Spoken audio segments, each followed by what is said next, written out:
With the dawn of a new Nintendo era, my friends of the video essay library have decided to celebrate the passing of the 8th console generation. Looking back, the Switch had an extensive, borderline legendary library, tons of first-party games that are top class, plenty of third-party support, even featuring titles never expected like Persona on Switch, and best of all, it was fertile ground for series revivals. Pikmin, Another Code, Pokemon Snap, and Metroid all got new entries. Series like Rune Factory finally got a new entry and an eventual sequel, and as of recording, Fantasy Life just got its own sequel as well. But for me, the standout has to be Unicorn Overlord. Despite not being a true series return, this spiritual successor blows the other Reborn titles out of the water, because it's an Ogre Battle like in 2024, a series born in 1993, and one that hasn't seen a new entry in over 2 decades. Unicorn Overlord and Vanillaware demonstrate plenty of brass, but resurrecting this ancient Nintendo RTS exclusive. Not only is this a mostly forgotten series, it's also a console RTS, which is notoriously undervalued and rare today.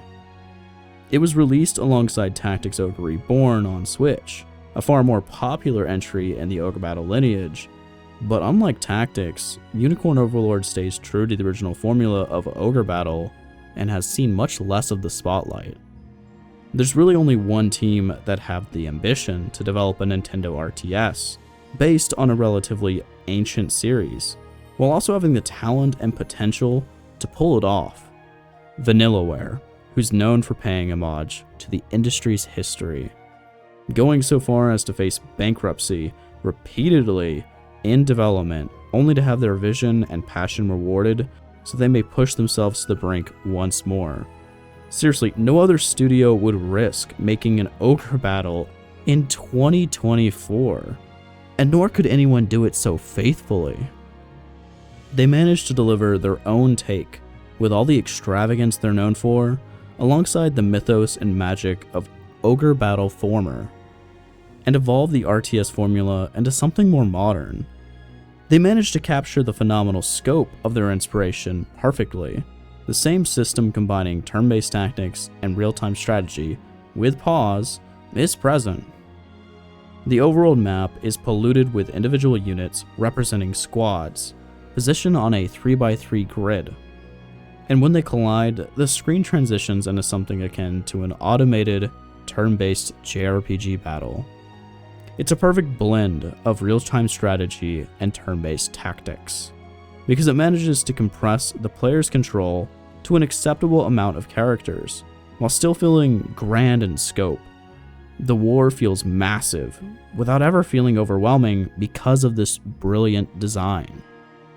Furthermore, it manages to even blend in traditional JRPG elements within this structure.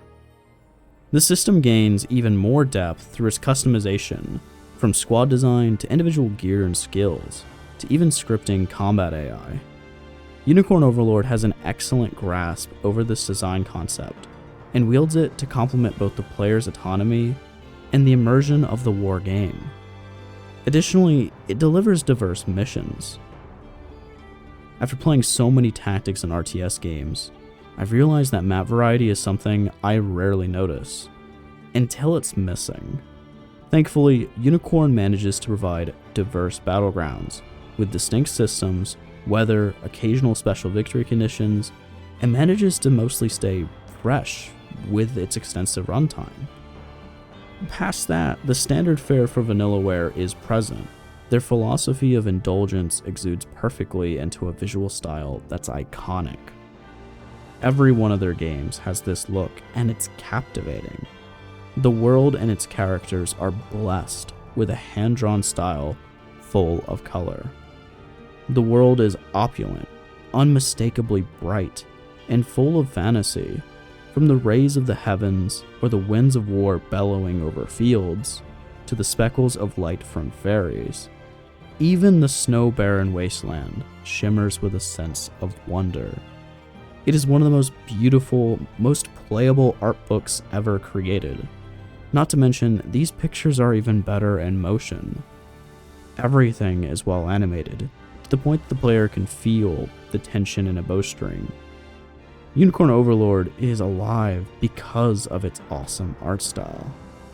Plus, in classic Vanillaware fashion, they've managed to even squeeze a food mechanic that's stunning to see. These graphics genuinely give me the desire to be a better cook and to go grab a bite to eat. They're amazing. So despite some distracting desserts on display, they still managed to put time in to cultivate a plot I genuinely appreciate. It's classically transcendent, like its inspiration, and features a simple but effective light versus dark, the good old good versus evil conflict of old. Woven in between is themes common to war stories, and beneath that surface, there are the occasional characters blessed with deeper narratives. Overall, it's not apparently stunning in its writing, as much as it is effective. But peeling back the surface, examining my favorite characters closer, I begin to see yet more of that attention to detail, that lavishness that Vanillaware always promises. My favorite character, for example, was a lord, a future king, who abandoned his inheritance and became a wanderer, partly because he felt he could not fulfill his role, but also because he'd rather be a hero like in the stories he grew up with. It's in those stories and beats where I see glimpses of humanity crafted in a character that I feel inspired and in awe of the writing. There's a few more standouts, some moments and themes that are surprisingly well sculpted, but in general, it's only aiming so far. Faithful to Ogre Battle, it manages to capture a simple central conflict of mythos and magic, a tale of liberation, and hope for a better continent, perhaps a better world. Alongside the core elements and general ideas, it managed to achieve the picturesque image of Ogre Battle and squarely advance it to the 8th generation of home consoles, all while adding plenty of new, exciting, and very Vanillaware additions. So while I have plenty more to say, I'll cut it short. Unicorn Overlord is one of the best examples of a title reborn or even remastered on Switch. Anyone fond of tactics or strategy games should get a kick out of it. But more importantly, anyone interested in their history should appreciate this addition to the legacy of such an impactful collection. I don't believe I'm simply donning rose-tinted glasses when I say that the Nintendo Switch saw many once-forgotten games brought back into the spotlight, getting long overdue attention. Whether it's Pikmin finally getting a new entry, Link's Awakening receiving a remaster, Tactics Ogre Reborn getting another remaster after 10 years, or Unicorn Overlord simply existing as an impossible spiritual successor, the Nintendo Switch succeeds, partly because it respects Nintendo and the industry's history. It's what makes it cool, at least to me. Thank you.